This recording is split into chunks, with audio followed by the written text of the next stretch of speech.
Hello, I'm MJ Gimbar. I'm the fishmonger for the Black Restaurant Group.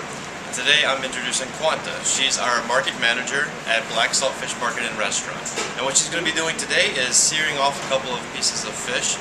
And this is to show our customers how to properly sear a fish and prepare a fish at home that they purchase from our seafood market. Now she's going to take you step by step with salmon and red snapper and show you how to prepare a fish at home so it turns out perfectly every time. Hi, I'm Quanta Robinson, the manager here at Black Salt Fish Market.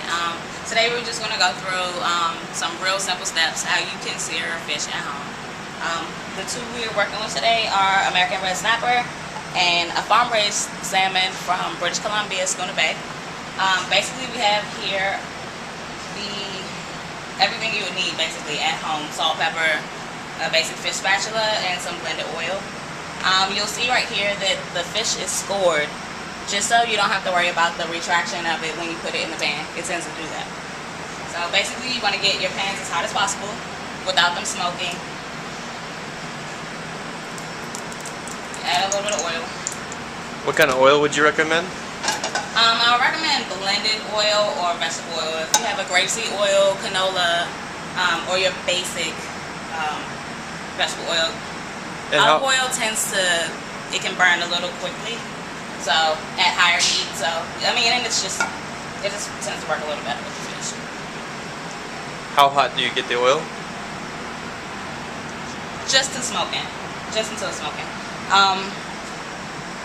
We have one here that is Teflon coated and one without, just so you see that they both work the same. Whichever you have at home, that you can use more easily. You shouldn't have a problem with either. So since snapper skin tends to be a little more tricky, I'll do that in the Teflon pan. And you're gonna season the flesh side of your fish, basic salt and pepper.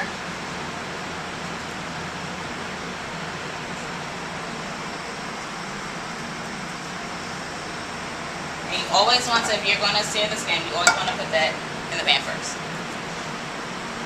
Skin side down.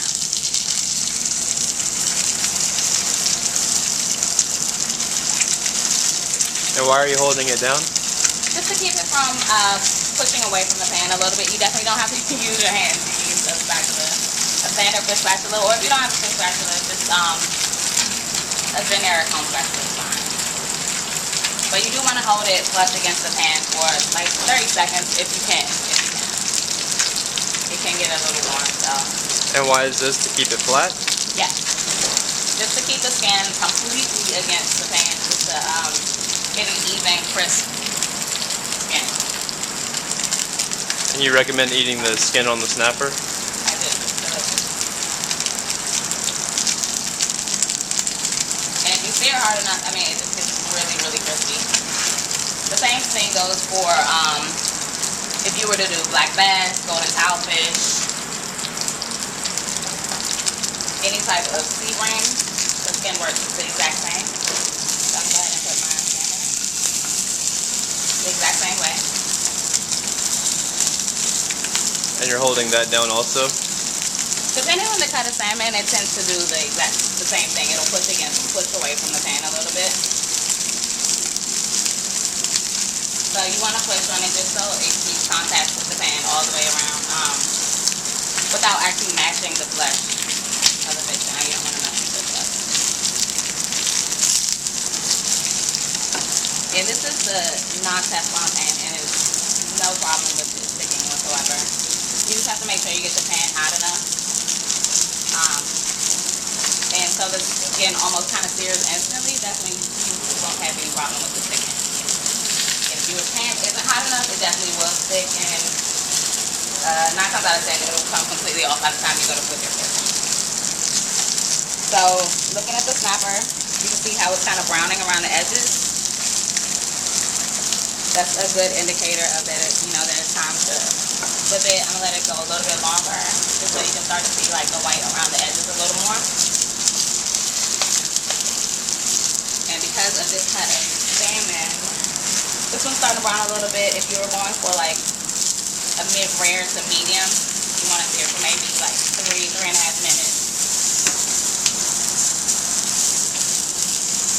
You recommend eating the salmon mid-rare? I think that's definitely a personal opinion. I would. Yeah. More flavor? More fat still in the fish, so yeah. It's a very nice skin there. Very crispy.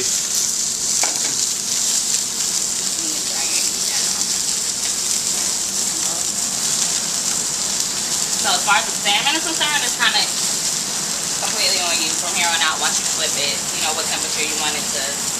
How would you say for medium rare? How many more minutes on the side for this cut? For mid-rare, I can probably take it out of the pan in the next minute. If you wanted to go to medium to mid-well, I probably would leave it in maybe 2.5 to 3 more minutes. So a total of about 5 minutes for medium rare fish. Definitely. And it depends on the thickness of your fish also. If you were to get a tail piece with less fat that's a lot thinner, you definitely wouldn't have to leave it in as long for mid-rare. You can probably cut the cooking process in half once it's flipped and seared on the side. So something thin like fluke flounder, you would cook that even less? Even less. Even less. The only thing about with flounder is that you definitely want to try to get it cooked to like a mid-well almost all the way through. And what temperature are you cooking the snapper? The Medium snapper, rare? Mid-well. Mid-well? Mid-well.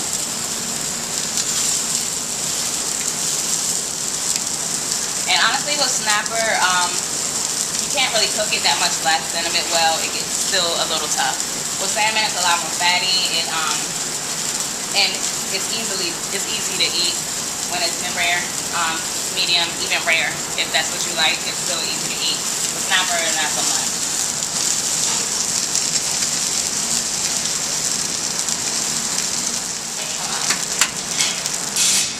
2, 1, rolling. Okay, so here we have your salmon. I'll remove this from the pan. This is about a medium right now, which is pretty standard cooking. With the snapper, I'm going to add a little bit of butter into the pan.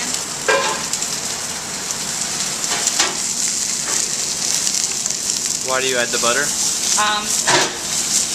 I personally add the butter just because it helps finish cooking. Helps to finish cooking. It's a really standard, basic cooking technique called basting. Add a little bit of butter. You can add some herbs. I'm using green herbs right now, but you can add whatever herbs you have at home, or whatever you use for cooking with.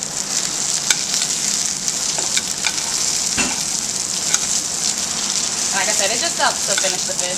So you're just it makes it look really nice, and it helps it aids in the cooking process. So you're tilting the pan up away from the heat and basting the fish with the butter. Exactly. It's a very simple technique that also works with scallops. Definitely.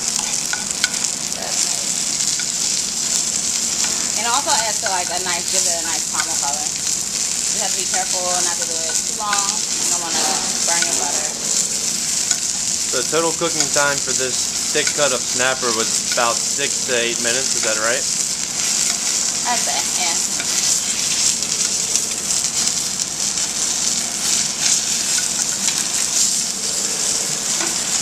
Okay.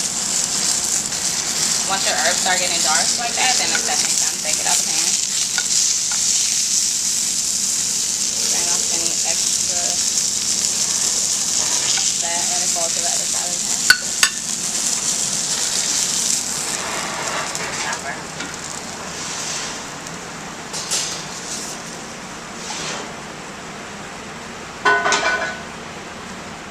Thanks, Quanta. That was a great demonstration.